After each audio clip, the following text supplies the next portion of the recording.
ये कहानी है एक ऐसे फाइटर की जिसने कभी भी कोई फाइट नहीं हारी। इसको हराने के लिए दुनिया से कई लोग आए पर इसको कभी कोई नहीं हरा पाया। हेलो दोस्तों, तो कैसे हैं आप? उम्मीद है सब बढ़िया होगा। मूवी की शुरुआत में हम देखते हैं एक डफी नाम के आदमी को जो एक बार में आता है। उसको जुआ खेलने का मन करता है पर उसके पास कोई पैसे नहीं होते। डफी एक आदमी के पास जाता है और उस आदमी के पास डफी अपनी गाड़ी गिरवी रख देता है और उसको कुछ पैसे मिल जाते हैं। डफी फिर जुआ खेलने लगता है और धीमे धीमे वो सारे लोगों को हरा देता है, पर बाहर के वो लोग उसको जीतता हुआ नहीं देख पा रहे थे। तभी वो उससे लड़ने लगते हैं, पर डफी एक कमजोर खिलाड़ी नहीं है। वो आसानी से इन लोगों को बीट कर देता है और बहुत मारता है। डफी जब उन लोगों को मार रहा था तो दूर से एक आदमी उसको देख रहा था। डफी उनको मार के सारे पैसे ले जाता है और एक होटल में जाके रुक जाता है। फिर हम एक फ्लैशबैक देखते हैं डफी का। हमको पता चलता है डफी एक कमांडो ऑफिसर था। डफी अपने दोस्तों के साथ अफगानिस्तान में तैनात था। एक हमले में उसके सारे दोस्त मारे गए। डफी ये देख के बहुत रोता है। इतने बड़े हादसे में डफी का एक दोस्त बोयका बच गया था और बोयका के साथ वो वहाँ से वापस आ जाता है। यहाँ से सीन कट होता है। हम देखते हैं डफी अब अपने होटल में सुबह घूम रहा है पर उससे मैक्स मिलने आता है और मैक्स बोलता है मुझे तुमसे कुछ बात करनी है। डफी मैक्स को मना कर देता है पर मैक्स बोलता है ठीक है कोई बात नहीं, पर मेरे साथ खाना तो खा लोगे। यहाँ डफी मान जाता है। एक बार फिर मैक्स उससे बोलता है तुम्हें क्या परेशानी है, तुम्हारे पास क्या पैसे नहीं है? डफी यहाँ कुछ नहीं बोलता।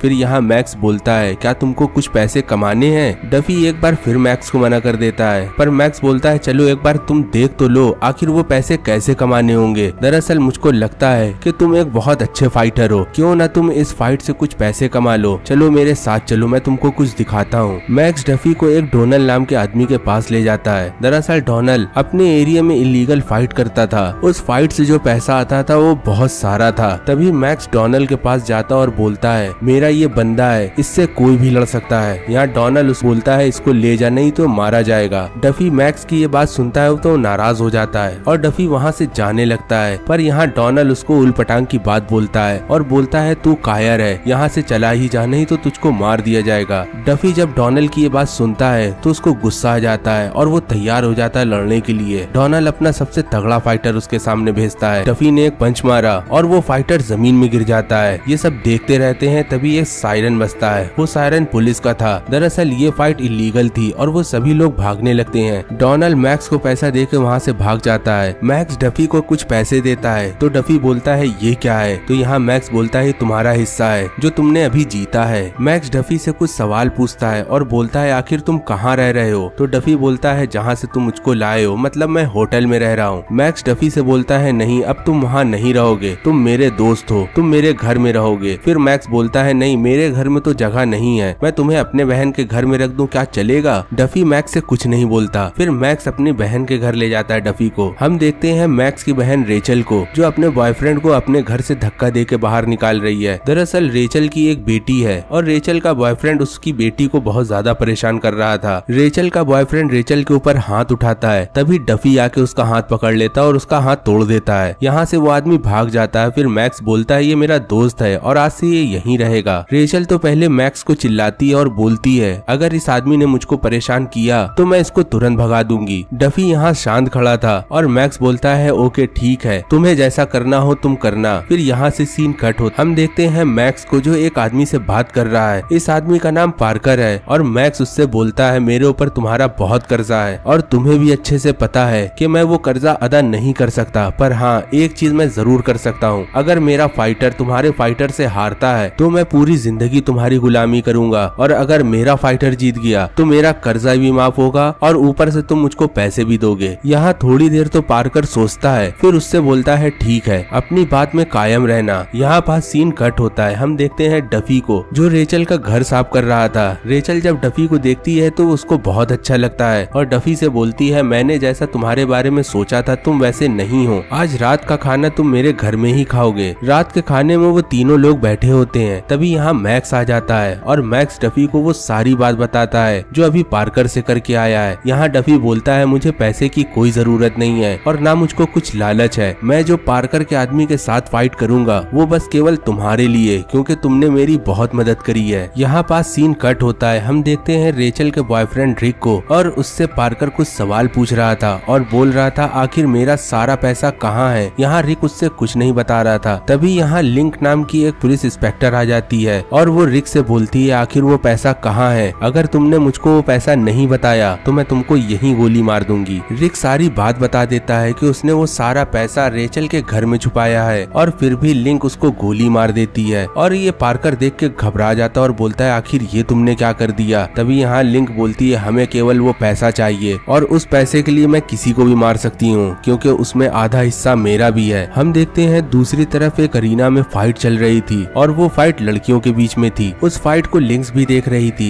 रिंग में डफी एंटर करता है पर उतने में डोनाल्ड आता है और सबसे बोलता है तुम्हें दिख रहा होगा ये कमजोर, पर कमजोर नहीं है भाई, बच के रहना इससे, ये एक मुक्के में इंसान को ढेर कर सकता है। फिर फाइट होने शुरू होती है। हम देखते हैं पार्कर का आदमी उसके ऊपर हमला कर देता है और डफी अपने आप को बचाता है पर एक मुक्के में ही डफी उस आदमी को जमीन में गिरा देता है और थोड़ी देर में हरा देता है। डफी उसको हरा के मैक्स के साथ जाने लगता है पर पार्कर उसके पास आता है और बोलता है मेरा एक फाइटर और है, अगर तुम इससे जीत गए तो तुमको मैं करोड़पति बना दूंगा और इस फाइटर का नाम जॉन्स है और ये जो फाइटर है ये आज तक कोई भी फाइट नहीं हारा। यहाँ मैक्स बोलता है तो मेरा फाइटर कौन सी फाइट हारा है। मैक्स पार्कर से बोलता है मेरे ऊपर जो भी कर्जा था वो माफ हो गया उस फाइट से, अब मेरा आदमी फाइट नहीं लड़ेगा। तभी यहाँ पार्कर बोलता है अभी तो कर्जा माफ हुआ है, अभी तुमने कुछ कमाया कहाँ है, अगर तुमको कमाना है तो तुम्हें मेरे फाइटर से लड़ना ही होगा और हाँ तुम्हारे ऊपर जितना भी कर्जा था उस कर्जे का मैं 3 गुना दूंगा। मैक्स तो पार्कर को मना कर देता है पर डफी बोलता है नहीं 5 गुना, देना हो तो दो नहीं तो मैं चला। पार्कर बोलता है ठीक है तुम जो मांगोगे वो मैं दूंगा और अगर तुमने 5 गुना ही मांगा तो मैं 5 गुना दूंगा तुमको। और यहाँ फाइट होने लगती है। जॉन्स डफी को बहुत मारता है और उसके ऊपर हावी होने लगता है। जॉन्स डफी के सर में एक घूसा मारता है। तभी डफी को वो सारी बीती बातें याद आ जाती हैं जब उसके साथी मारे गए थे और यहाँ डफी अब डफी नहीं एक खूंखार शैतान बन जाता है और वो जॉन्स को बहुत मारता है और उस लड़ाई में जॉन्स का मुंह भी टूट जाता है। यहाँ मैक्स आके डफी को हटाता है और बोलता है बस करो नहीं तो ये मारा जाएगा। डफी एक बार होश में आ गया था और वो जॉन्स के साथ वापस आ जाता है। जॉन्स बोलता है अच्छा हुआ तुम मेरी जिंदगी में आ गए, नहीं तो मेरी जिंदगी तो बस से बदतर थी और मैं सोचता था कि कब मैं पार्कर का कर्जा उतार पाऊंगा, पर तुम्हारे आने से मेरा कर्जा भी उतर गया, मैंने कुछ कमा भी लिया। यहाँ पास सीन कट होता है। पार्कर करता है लिंक को फोन और बोलता है मेरा पैसा मुझको चाहिए, चाहे जैसे भी करो। यहाँ लिंक कुछ पुलिस वालों को लेकर रेचल के घर पहुँच जाती है। रेचल के बॉयफ्रेंड रिक के बहाने उसके घर में तलाशी लेने लगती है। रेचल सोचती है ये पुलिस वाले आखिर इस घर में क्या ढूंढ रहे हैं, पर हमको पता है ये केवल पैसे ढूंढ रहे हैं और कुछ नहीं कर रहे। तभी यहाँ लिंक्स आती है और रेचल से बोलती है अगर 2 दिन के अंदर पैसे ना मिले तो मैं तुमको और तुम्हारी बेटी को जान से मार दूंगी। लिंक ये धमकी दे के वहाँ से चली जाती है। फिर हम देखते हैं रात में डफी और मैक्स आते हैं अपनी बहन के घर और बोलते हैं आखिर इस घर में क्या हुआ। यहाँ रेचल बोलती है कुछ पुलिस वाले आए थे और उन पुलिस वालों में जिस लड़की का नाम लिंक्स था उस औरत ने मुझको धमकी दी है अगर वो पैसे 2 दिन में उसको ना मिले तो वो मेरी बेटी को मार देगी और मुझको भी मार देगी। यहाँ मैक्स सारी बात समझ जाता है और बोलता है ये सब लोग पार्कर के लिए काम करते हैं और जो तुम्हारा बॉयफ्रेंड था वो भी पार्कर के लिए काम करता है और ऐसी उड़ती उड़ती अफवाह सुनी है कि रिक ने पार्कर का बहुत सारा पैसा चुरा के कहीं छुपा दिया है और उन पुलिस वालों को लगता है कि शायद ये पैसा यही है, तभी वो पुलिस वाले तुमको परेशान करने आए थे, पर मैं देख लूंगा और मैं पार्कर से भी बात कर लूंगा। मैक्स रेचल को अपने घर में छोड़ता है और फिर पार्कर के पास चला जाता है और मैक्स पार्कर से बोलता है आखिर वो पैसे हमारे घर में कैसे आएंगे, मुझको नहीं पता कि वो पैसे कहाँ हैं। तभी यहाँ पार्कर बोलता है वो पैसे किसी न किसी कीमत में तो चाहिए होंगे क्योंकि वो पैसे मेरे नहीं किसी और के हैं और वो लोग जिनके वो पैसे हैं वो मुझसे भी ज्यादा खतरनाक है और तुम अपने बहन की बात कर रहे हो, मेरी जान का यहाँ लाले पड़े हुए हैं, मुझे भी कभी भी मारा जा सकता है अगर मैंने वो पैसे नहीं लौटाए। मैक्स जब पार्कर की ये बात सुनता है तो डफी के साथ वहाँ से बाहर आने लगता है। तभी वो देखता है लिंक्स को। लिंक्स मैक्स के पास आती है और बोलती है अगर वो पैसे 2 दिन के अंदर ना मिले तो तुम्हारी बहन ने तुमको बताया होगा कि मैं क्या करूंगी। ये बोल के लिंक्स वहाँ से चली जाती है। डफी मैक्स से बोलता है अगर मुझसे कुछ हो सकता हो करूंगा मैं, और अगर एक बार फिर से लड़ना होगा तो एक बार मैं फिर फाइट करूंगा। ये बोल के वो दोनों लोग चले जाते हैं। हम देखते हैं डफी रात के अंधेरे में अकेले बैठा होता है। तभी यहाँ रेचल आती है और बोलती है आखिर तुम इतना कम क्यों सोते हो। यहाँ डफी उदास होके बोलता है मैं सोने से बहुत डरता हूँ। रेचल कहती है ऐसा क्या हुआ। डफी बताता है अपनी अफगानिस्तान की वो सारी बातें जो उसके दिमाग में अभी भी बसी है। वो बोलता है जब वो सोता है तो हमेशा उसके पास वही ख्वाब आते हैं कि उसके साथी कैसे मारे गए और कितनी बेरहमी से उन लोगों ने मेरे साथियों को मारा। दूसरी तरफ मैक्स डोनाल्ड के पास जाता है और डोनाल्ड से बोलता है अगर मैंने पार्कर का पैसा नहीं दिया तो वो लोग रेचल को मार देंगे। जैसे भी करके एक बड़ी फाइट का इंतजाम करो जिससे वो सारे पैसे मैं कमा लूं और जाके पार्कर को दे दूं। तो डोनाल्ड बोलता है मैं वो फाइट तो इंतजाम कर दूंगा पर उसका कट मुझको 30% चाहिए। यहाँ मैक्स तो पहले कुछ नहीं बोलता, फिर बोलता है ठीक है जो तुम्हें कट लेना है ले लो, बस फाइट का इंतजाम करो। डोनाल्ड जाता है पार्कर के पास और पार्कर से बोलता है मैक्स के फाइटर ने तुम्हारे फाइटर को बहुत बेरहमी से मारा और बुरी तरह से हरा दिया और तुम्हारी कितनी बेइज्जती हुई क्या तुमको पता है। यहाँ डोनाल्ड मैक्स का ईगो हर्ट कर देता है और यहाँ मैक्स उठ के बोलता है ठीक है एक फाइट और होगी और उस फाइट से मैं अपनी बेइज्जती का बदला लूंगा, बस तुम फाइट का इंतजाम करो, फाइटर लाने का मेरा काम है। यहाँ डोनाल्ड फाइट का पूरा इंतजाम करता है और उस फाइट में बहुत बड़े बड़े लोग आते हैं और यहाँ वो पुलिस वाली, इस फाइट में लिंक्स भी थी। लिंक्स पार्कर से बोलती है तुमने हिसाब लगाया है, अगर मैक्स का फाइटर जीत गया तो तुम्हारे ऊपर बहुत कर्जा हो जाएगा और तुम कहीं के नहीं रहोगे। तो पार्कर बोलता है मेरे पास भी तुम्हारे काले कारनामे के सारे सबूत हैं, अगर मैं हार गया तो सारे लोगों के सामने तुम्हारे सबूत रख दूंगा। हम देखते हैं डफी को, उसके सामने पार्कर का फाइटर खड़ा था। डफी के पास डोनाल्ड आता और बोलता है तुम्हें ये फाइट जीतनी होगी क्योंकि मैंने तुम्हारे ऊपर $10 मिलियन लगाए हैं, अगर तुम हार गए तो मैं बर्बाद हो जाऊंगा, हमें ये फाइट जीतनी होगी अपने परिवार के लिए, अगर तुम ये फाइट हार गए तो मेरा परिवार खत्म हो जाएगा। फिर डफी के ऊपर इतना बर्डन आ जाता है और डफी उस फाइटर से लड़ता है। डफी उस फाइटर को बुरी तरह से मारता है और एक झटके में हरा देता है। तभी उतने में वहाँ हड़कंप मच जाती है और चारों तरफ लोग भागने लगते हैं। डफी और मैक्स कुछ पैसे लेके वहाँ से भाग जाते हैं और वो अपने घर जाने लगते हैं। दूसरी तरफ रेचल डस्टबिन में कुछ फेंक रही थी, तभी उसको एक बैग दिखता है और वो बैग जब खोल के देखती है उसमें बहुत सारा पैसा होता है और वो बैग उठा के अपनी बेटी के पास जाती है और बोलती है आखिर ये बैग वहाँ कैसे पड़ा था। तभी उसकी बेटी बताती है ये बैग की वजह से रिक आपके ऊपर हाथ उठा रहा था, दरअसल मुझको लग रहा था इसमें कुछ गलत चीजें हैं, तभी मैंने ये बैग फेंक दिया। रेचल अपने भाई मैक्स को फोन करती है और बोलती है हमें वो बैग मिल गया। मैक्स उसकी कोई बात नहीं सुनता और बोलता है सारे बैग पैक कर लो जो भी हैं और हमें यहाँ से जाना होगा। तभी वो दोनों लोग बैग पैक करने लगते हैं पर दूसरी तरफ से पार्कर के आदमी आ जाते हैं और रेचल अपनी बेटी को लेकर वहाँ से निकल रही थी